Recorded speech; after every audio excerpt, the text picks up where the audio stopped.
इतिहास के आलोक में और भाग 3, जिसके अंदर जिक्र कुछ ऐसे कलमकारों का, विद्वानों का, श्रवकों का, और उनमें सबसे पहला नाम वर्धमान नवलखा। मुल्तान के अनेक विद्वान थे ऐसा ज्ञात होता है। इनमें वर्धमान नवलखा का नाम उल्लेखनीय है। ये पहिराज के पुत्र थे तथा वर्धमान के साथ साथ वस भी इनका नाम था। ये ओसवाल दिगंबर जैन श्रावक थे तथा नवलखा इनका गोत्र था। जब तेरापंथ विचारधारा का केंद्र धीरे धीरे संगानेर से जयपुर बन गया और यहाँ एक नई विभूति का उदय हुआ, वह विभूति महापंडित टोडरमल जी के रूप में समाज के सामने आई। टोडरमल जी अपने समय के सर्वाधिक लोकप्रिय पंडित थे और जैन धर्म के ज्ञाता थे। लुरिंदामल, उस समय इसी समय मुल्तान में श्रावक लुरिंदामल हुए जो दिगंबर जैन ओसवाल जाति के थे तथा सिंघवी जिनका गोत्र था। लुरिंदामल अच्छे पढ़े लिखे थे तथा स्वाध्याय में अत्यधिक रुचि रखते थे। वे देश के कितने ही स्थानों में धम धम कर ग्रंथों की प्रतिलिपि स्वयं करके अथवा दूसरों से करवा कर उनको स्वाध्याय करने के पश्चात मुल्तान के मंदिर के शास्त्र भंडार में विराजमान करते रहते थे। लुरिंदामल सर्वप्रथम आगरा गए और वहाँ उन्होंने महाकवि भूदरदास जी के पार्श्व पुराण की प्रतिलिपि की। दिन संवत 1817 पोष सुदी मंगलवार। संवत 1818 में लुरिंदामल आगरा से सूरत बंदरगाह गए और वहां जाकर भी उन्होंने तारंत बोल की पत्रिका की प्रतिलिपि की। इस पत्रिका में मुल्तान नगर का महत्वपूर्ण स्थान है क्योंकि ठाकुर बुलाकीदास खत्री मुल्तान का ही रहने वाला था। वह मुल्तान से अहमदाबाद आया था और फिर 5500 मील की यात्रा की थी और फिर उसने वापस अहमदाबाद जाकर अपनी यात्रा समाप्त की थी।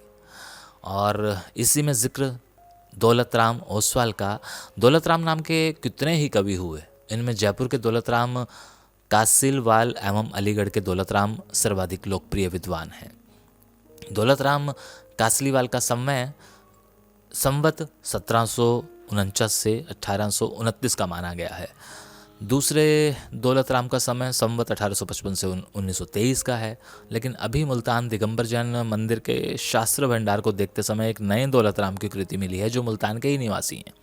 मुल्तान नगर में स्वाध्याय प्रेमियों, ग्रंथ लिपिकारों तथा जैन साधुओं के अतिरिक्त संवत 1800 अथवा इसके पूर्व दौलतराम नामक कवि हुए जिनको संस्कृत ग्रंथों की भाषा टीका करने में रुचि थी। जिनका जन्म कब हुआ तथा इनके माता पिता आदि कौन थे, इस संबंध में अभी कोई खोज नहीं हो सकी है। लेकिन इतना अवश्य है कि वे मुल्तान वासी थे, ओसवाल जाति के दिगंबर जैन श्रावक थे तथा विद्वान थे। संवत 1828 में जब उनका इंदौर नगर जाना हुआ तो वहाँ पर मल्लिलनाथ चरित्र की भाषा टीका लिखी। देश में अंग्रेजी शासन का विस्तार हो रहा था और उस समय पंजाब में अंग्रेजी शासन स्थापित हो चुका था। सामान्यतः सर्वत्र शांति व्याप्त थी, इसलिए मुल्तान से अन्य नगरों में आने जाने का कार्य बराबर चालू था। मुल्तान का और दिल्ली के उपनगर पालम एवं जिहानाबाद का विशेष संबंध हो गया था। और अब जिक्र श्री पदमचंद नौलखा। श्री पदमचंद जी नौलखा का जन्म मुल्तान में ओसवाल दिगंबर जैन समाज के प्राचीनतम परिवार में हुआ था। मुल्तान दिगंबर जैन समाज के इतिहास में आपके पूर्वजों का अत्यंत महत्वपूर्ण स्थान है। आपके पिताजी का नाम श्री मूलचंद जी नौलखा था। आप समाज में उत्साही एवं कर्मठ कार्यकर्ता थे। समाज के किसी भी परिवार पर आई विपत्ति के समय आप हर प्रकार से काम आने वाले व्यक्ति थे। धर्मज्ञता तो आपके परिवार की परंपरागत विरासत थी। णोमकार मंत्र पर आपकी अगाध एवं दृढ़ श्रद्धा थी। नौलखा जी मुल्तान में जनरल मर्चेंट के अच्छे व्यापारी थे। उनके मियाँ चन्नू मंडी में भी एक दुकान थी। आप मुल्तान से वहाँ गए हुए उसी दिन रात्रि को 11 बजे उसी दिन रात्रि को 11 बजे आपकी दुकान की लाइन में एक पंसारी की दुकान को आग लग गई और एक के बाद एक दूसरी दुकानें जलने लगी। आपको वहाँ के तहसीलदार ने दुकान खाली कर देने को कहा, किंतु आप मना करके दुकान के सामने पटरी पर बैठकर णोमकार मंत्र का जाप करने लगे। देखते ही देखते आग आपकी दुकान को छोड़कर अगली दुकानों में फैल गई। लाइन में 4 दुकानें पूर्व को तथा 3 दुकानें पश्चिम की ओर जल गई। बीच में आपकी दुकान ज्यों की त्यों बच गई। जिससे मंडी में नौलखा जी के प्रभाव की बात बिजली की तरह फैल गई और सैकड़ों लोग आपके दर्शन करने आने लगे। इसी प्रकार सन 1930 में क्वेटा बलूचिस्तान में भूकंप आया था। तब आप उन्हीं दिनों वहाँ पर व्यवसाय करते थे और सारा परिवार आपके साथ रहता था। भूकंप के समय जहाँ सारा क्वेटा तहस नहस हो गया था और परिवार मौत के मुंह में चले गए, किंतु आपके अतिरिक्त परिवार के एक बच्चे को भी चोट तक नहीं लगी।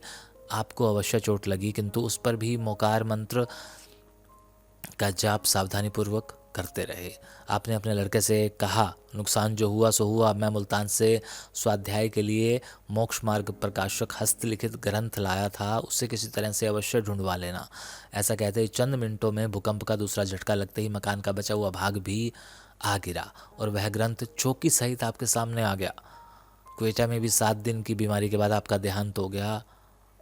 क्वेटा में ही 7 दिन की बीमारी के बाद आपका देहांत हो गया।